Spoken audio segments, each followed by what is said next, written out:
Isn't that, it's touching. It's touching.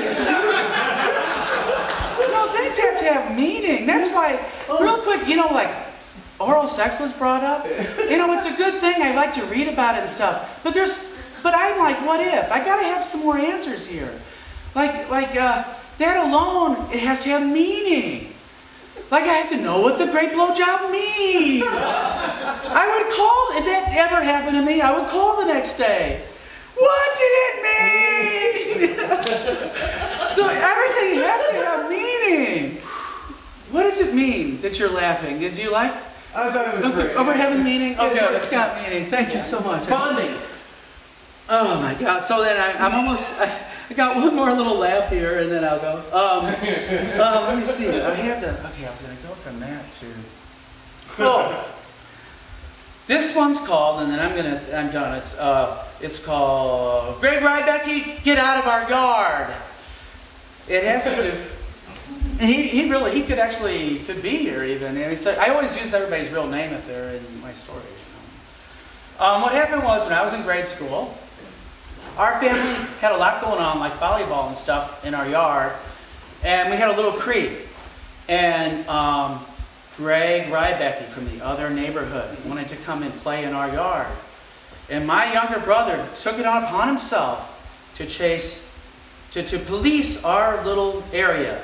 But then I've always wondered about, you know, when it comes to meaning, I always thought that my brother took a football and dunked it, a Nerf football, and dunked it in a dirty toilet and threw it at Greg Rybecky because down inside, he liked Greg Rybecky as a friend, and on top of it, he was from another neighborhood that had strange powers. And so I remember my brother got an arsenal of toys dunked in a toilet, brought him outside, and was throwing them at Greg, who was trying to join our group. He succeeded in chasing him off with, "Get out of our yard, Greg Rybecky. You're not wanted in our yard, fucker." Yeah, that's the F word. You know, that was like really a big emergency if we used one of those. And yeah, we all, ooh, wow, that was big. So then that was my brother fending off that. And then later in life, like maybe this last year, I have been also had to chase off an intruder. I rented a room above a garage with a basketball court thing, and I've always thought that Carrot Top represented all that success had to offer.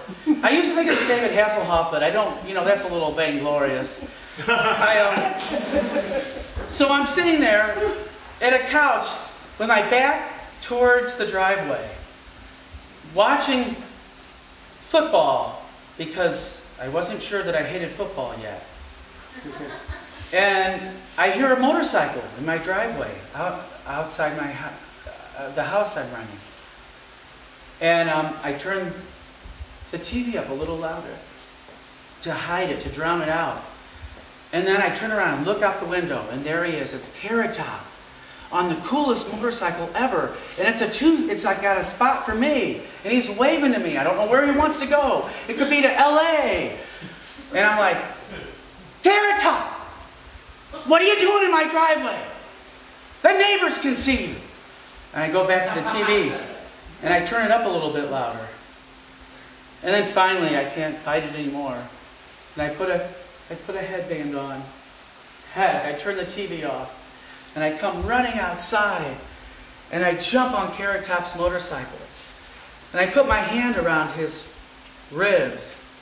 I don't know where he's going to take me. And I noticed that at 20 miles an hour, his pink, carroty hair split down the middle. And I proudly rode off. Thank you, everybody.